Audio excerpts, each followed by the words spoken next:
Hey YouTube, it's Katrina here with AK Booze Review coming at you again.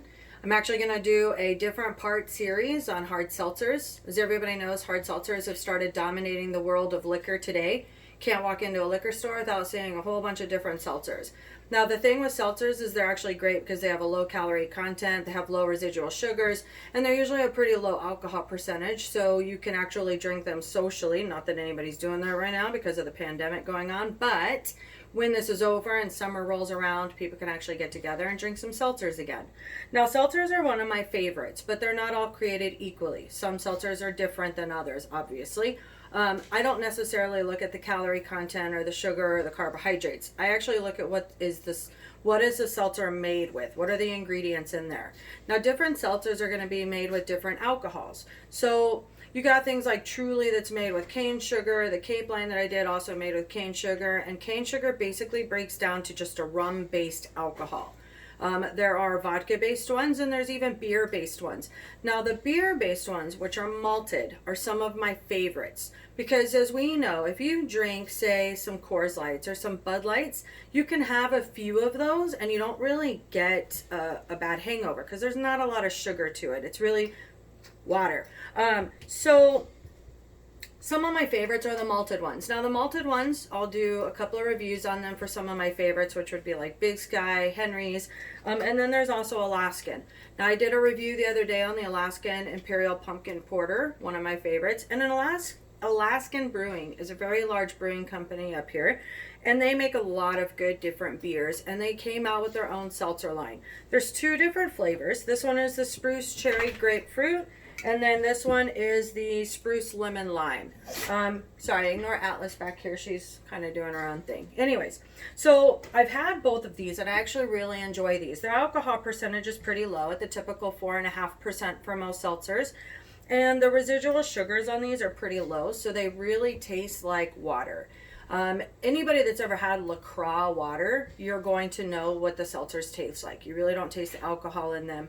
It's really just a minute amount of flavoring, unless you get some seltzers that are overly sweet, and personally I don't really like those. It kind of defeats the purpose of having a hard water, because with the name comes with, what? You want to drink water with just a smidge of flavor to it. So I'll do some more seltzers as time passes on. Like I said, this is going to be a multi-part series that I'm going to do. And then I'll show you the differences in some of them. Which ones are sweeter, which ones have higher sugars, that kind of stuff. So again, with the Alaskans, these are very, very light.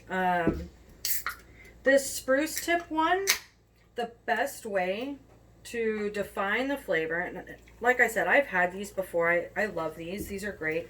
Alaskan, you did a great job with creating your seltzers that are beer based.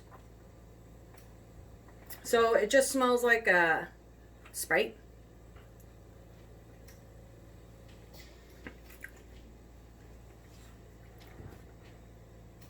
Best way to describe this flavor is actually like a 7-Up that has no sugar in it whatsoever. It does taste like a soda.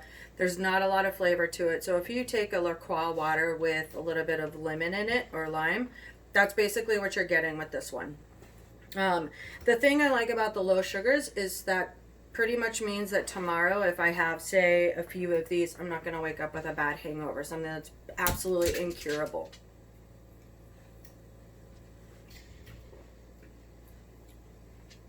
So if you like lemon water, you would like that one. Now the spruce cherry has a little bit more flavoring to it, because as the name implies, it's got cherry flavoring, which is one of my favorites. Each seltzer basically has its own lime flavoring. So Truly has their lime, White Claw has their lime, Henry's has their lime. So that's basically the start of all the seltzers. That's their baseline.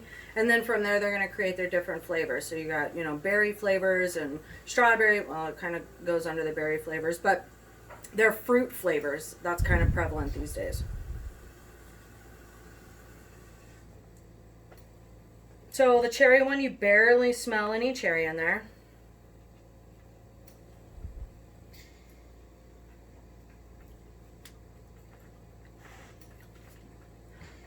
And it tastes like a cherry 7-Up with no sugar. Kind of similar to the Spruce Lemon-Lime one. So they're basically like drinking a 7-Up with no sugar to it, but then this one you just take a couple of cherries and you drop it in there.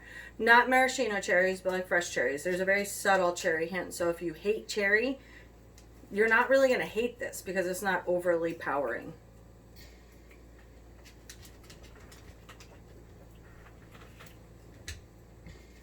Good flavor overall, really. Like I said, my favorite is one of the cherry ones. Love these if you come up to Alaska in the summertime and we actually have some good weather like we did last year where we got 98 degrees, which was crazy. These are perfect on a hot day. You're most likely not going to find these out of Alaska, unfortunately, because the only thing that they distribute really out of state is like the Alaskan Amber, which everybody knows is not one of my favorite beers. But I will do some of the larger lines of seltzers as well so that anybody in the States can actually get a hold of some of my favorites. Anyway, hope you enjoyed my video. Don't forget to give me a thumbs up. Thank you so much for watching and subscribe to my channel. Enjoy!